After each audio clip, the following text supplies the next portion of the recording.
Hello, today's video will cover the introduction into the Thermochemistry Unit 5.1. So let's get started. This unit focuses on the term energy a lot. So what is energy?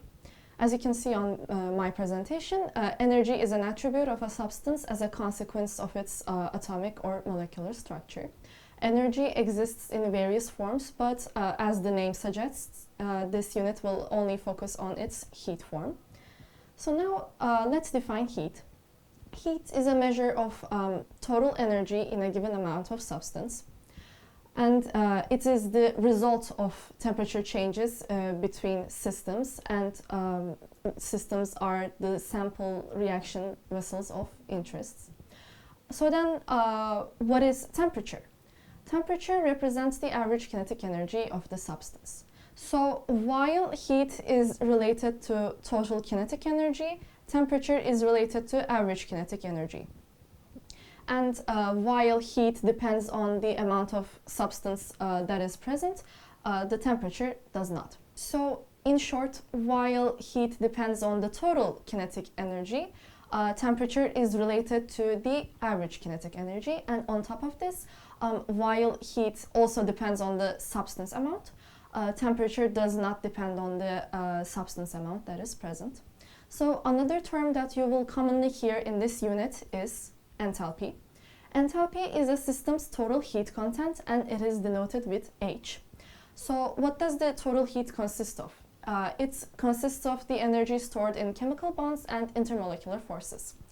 While bond breakage requires energy and it is thus endothermic, bond formation releases energy and is exothermic. I'll talk about endothermic and exothermic reactions more later. So while enthalpy itself cannot be calculated because you can't really calculate heat itself in an object either, the enthalpy change can, and the enthalpy change is the enthalpy difference between reactants and products. And this definition implies that enthalpy changes arise due to reactions. So when an enthalpy change is positive, it means that the products of a reaction have more energy than their reactants, and then this means that the reaction is endothermic as it gains heat. However, if the enthalpy change is negative, the reaction is exothermic and the reactants have more energy than products. So therefore, products are more stable in exothermic reactions and reactants are more stable in endothermic reactions due to their energy states. So here you can see two graphs. In the endothermic reaction, the products have more energy, while in the exothermic reactions, the reactants have more energy. On top of graphs, you can also show endothermic and exothermic reactions via diagrams. And now I'm going to draw a basic reaction diagram. So let's start with an endothermic reaction. I'm going to draw the axis of the diagram. So this part shows the energy, and this part shows the extent of reaction. I'm going to shorten the reaction with Rxn. So in endothermic reactions, as I've said before, the reaction gains energy. So we need to start with a lower state of energy. Then as the reaction happens, the energy increases, and I'm going to denote that with a vertical line upwards. And then after a while, after the reaction finishes, the energy state is going to become constant, like closer to constant. And so we're going to have a shape that looks like an inverted Z. So this was the endothermic graph. And now I'm going to draw an exothermic one right here. So exothermic diagrams will obviously be the exact opposite of endothermic diagrams due to exothermic reactions releasing heat to the surroundings instead. So we're going to start with a higher state of energy, we're going to decrease from that state, and then we're going to stay at a lower state of energy. And this diagram looks very similar to a Z shape. So in short, while endothermic reactions gain heat and thus increase the energy of products, exothermic reactions give out heat to the surroundings and decrease their products' energy. The last thing we should note about endothermic and exothermic reactions is that while the energy change in endothermic reactions is positive, and that is denoted with delta H, so the enthalpy change here is positive because obviously we gain energy, so like you can think of addition in this case. And for exothermic reactions, the enthalpy change will be negative due to us losing energy. So before we move on, we should also discuss standard enthalpy changes. Standard enthalpy changes only mean that the enthalpy change occurs under a pressure of 100 kilopascals and 298 Kelvin temperature.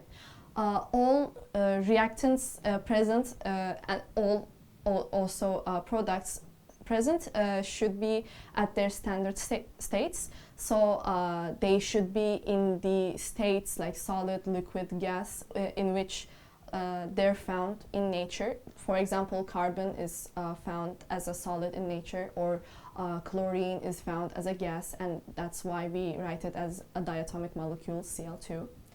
And lastly, for solutions, they all should have a concentration of 1 mole per decimeter cube. And now that we've discussed the definition of the necessary terms, we can get to how we can calculate enthalpy changes. So here you can see various ways to calculate enthalpy. However, now I'm only going to focus on the first formula. And this first formula, you can use this when temperature changes are mentioned in a question. So in this slide, the logic behind this formula is explained. The formula itself is Q equals M times C times delta T.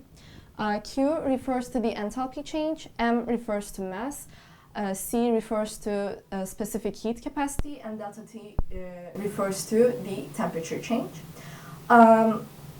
So here, under all of these points here explain the relations of these factors via examples, but in short, enthalpy change is directly proportionate with all of these terms, both mass, specific heat capacity, and the temperature change.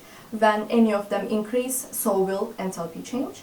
However, the factors mass, specific heat capacity, and temperature change are all inversely proportionate among themselves. So for example, while mass increases, the specific heat capacity should decrease when the Q value is kept constant.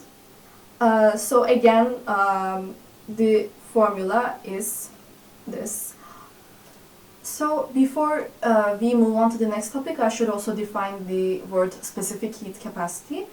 Specific heat capacity is the amount of heat that must be added to 1 unit of mass of a substance so that its temperature increases by 1 Kelvin or 1 degree Celsius.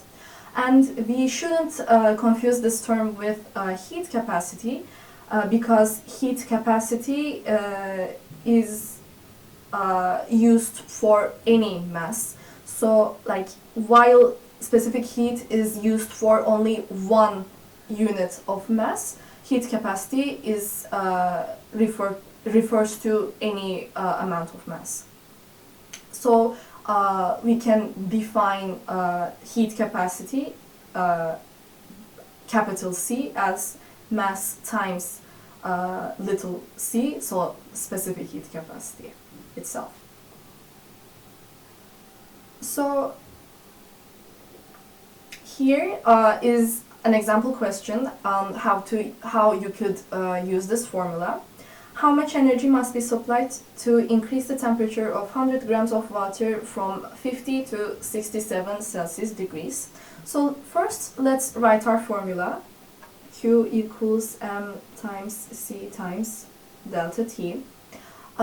We know that our mass is 100 grams, and because we're dealing with water, water's specific heat is 4.18 joules per degree Celsius times grams. This number is something that you should memorize because it's very common for questions to include water as the solvent or the substance. So, and our temperature change is 17 degrees Celsius, and we get that by subtracting 50 from 67. You don't necessarily have to change the temperature values from degrees Celsius to Kelvin. You should just be careful that the units you're using all are related with each other, and you're going to get the answer regardless. So when we finish this calculation, we get 7,106 joules. And you could also convert this value into 7.106 kilojoules. In fact, you should actually do these in most questions unless stated otherwise, because kilojoules is commonly used in questions. So this formula is also commonly used in calorimetry problems, and here above you can see a diagram of how calorimetry works. Calorimetry uses the heat absorbed or released by water to find a reaction's enthalpy change. However, when using this technique or solving problems regarding it, you should make some assumptions, and you shouldn't forget these assumptions because they're commonly asked in exams. So firstly, you lose no heat to the surroundings.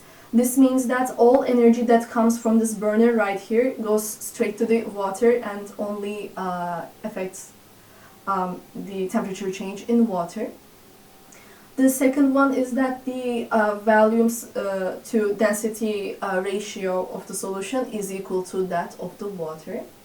And you should also use 1 gram per centimeter cube while taking the water's density or using it in calculations. Another very important assumption is that the combustion of fuel is complete, so your actual yield is going to be equal to the theoretical yield, and this also correlates with the assumption that no heat is lost. Because if you're going to lose no heat, you're also not going to lose any products. And lastly, another very important one is that no side reaction occurs, and there are no impurities that can interfere with the results we get. So again, related with the first assumption, in time versus temperature graphs as portrayed right here, we actually need to extrapolate these graphs from where it starts cooling down and from where the reaction starts. This is because, as for example, when a fuel burns, heat is transferred to the environment and the environment heats up, but the system also gets colder, so that so basically you naturally lose heat. As I previously stated, when solving questions, you need to assume that no heat is lost, because in that way, otherwise, it would be very difficult to solve these thermochemistry questions. So because heat is lost and because we need to compensate for this loss, we need to extrapolate this graph as done here, and so we should find the maximum temperature and take that as the final temperature. And when you do this, there are no problems that may occur. So lastly, I'm going to solve 2 example questions, and then I'll be finishing the subtopic 5.1. So here is a reaction between hydrogen chloride and potassium hydroxide. The question asks the heat released when 978 grams of potassium hydroxide is completely dissolved in excess hydrogen chloride. So firstly, we need to find the molecular mass of potassium hydroxide. Potassium has an atomic mass of 39.10. Oxygen has 16.0, and hydrogen has an atomic mass of 1.01. And when we add all of these values up, we get 56.11 grams. So then we should calculate how much moles is 978 grams of potassium hydroxide equal to. So if 1 mole of this substance is equal to 56.11 grams, what will the desired gram be equal to? And when we finish this calculation, we will get 17.4 moles. You should be careful that you're using the correct significant figures. In my school, we usually only take three significant figures, and that's why I'm solving it like this. And after finding the number of moles, we should find out how much enthalpy change that is going to cover this amount of moles. We don't have to find the hydrogen chloride's molecular mass because it's already in excess state. So if 1 mole requires 57.7 kilojoules, then how much energy does 17.4 moles require? And when we finish this calculation, we get 3.305 kilojoules. And as you can see here, the temperature, enthalpy change was given with a negative sign. So this means that the heat is released, and then obviously the solution we have found will also be equal to the energy that is released. So our final solution should be equal to negative 3.305 kilojoules. So here we have our second question, and I'll just jump straight to solving the question. So this question gives us hydrochloric acid and sodium hydroxide. So first we should write the chemical reaction that is taking place here. So hydrochloric acid and sodium hydroxide are going to react, and because these two substances consist a base and an acid-base reaction, our products are going to be salt and water. So sodium chloride plus water. So here we have our chemical reaction, and we don't need to do any more calculations because the reaction is already balanced. So now we should find the mole numbers of the reactants. And the question says that hydrochloric acid has a concentration of 0.5 mole per decimeter cube and a volume of 100 centimeter cubes. So we can convert this volume into decimeters cube by dividing it into 1,000. So we will get 0.1 decimeter cube. And when we multiply 0.1 with 0.5, we will get 0.05 moles of hydrochloric acid. So let me just note that down here, 0.05.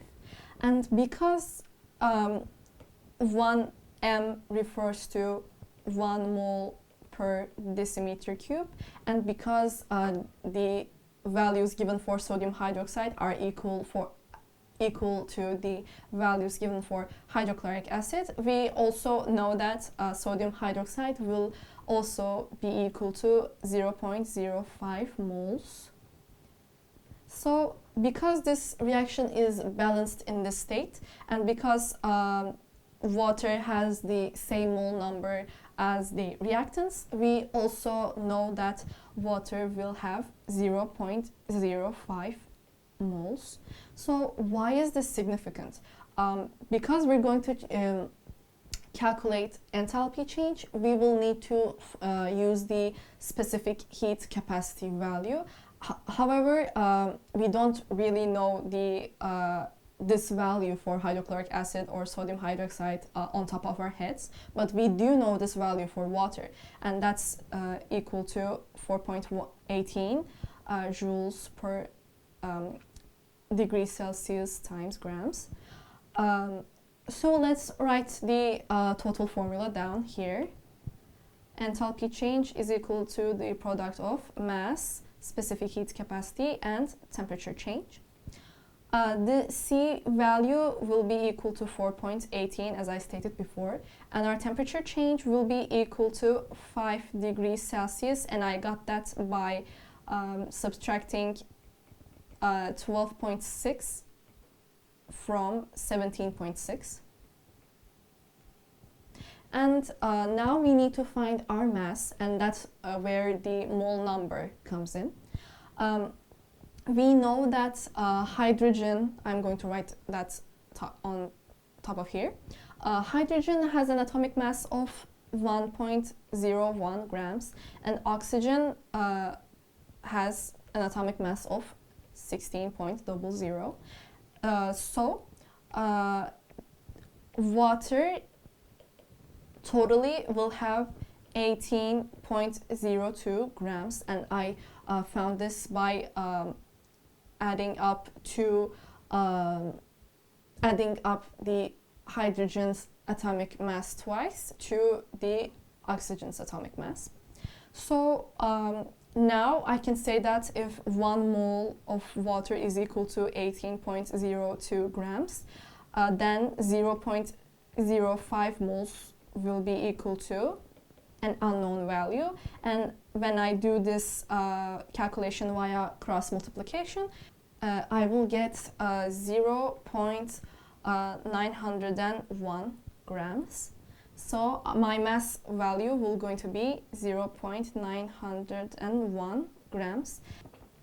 So now all that's left for me to do is to finish this multiplication, and I will get 18.83 kilojoules. However, I'm not done yet. Why? Because the question asks me the molar enthalpy change. So this enthalpy change was the enthalpy change for 0.05 moles. So now I'm going to do another cross multiplication, and this calculation will give me the result of 376.6 kilojoules. So this is our final value. However, before we finish this solution, we should consider whether this chemical reaction is endothermic or exothermic, because it might change our final solution. So as I've written here in green, we see that the temperature has increased, and this means that the system gained heat. And because heat is gained, we understand that this reaction is endothermic, and thus will have a positive enthalpy change value. So I won't need to change anything. I'll just need to state my final answer as positive 376.6 kilojoules.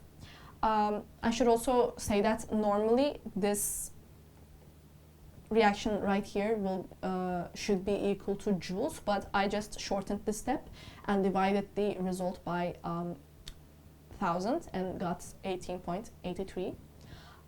Lastly, it is important to include the positive or negative sign, even if it might seem like a minor detail, because like in questions with multiple steps, it would ensure that you make no mistakes, and it would also remind you to keep considering whether the reactions are endothermic or exothermic. So that was it for me for this video. We have finished subtopic 5.1. I hope it was helpful, and thank you for listening.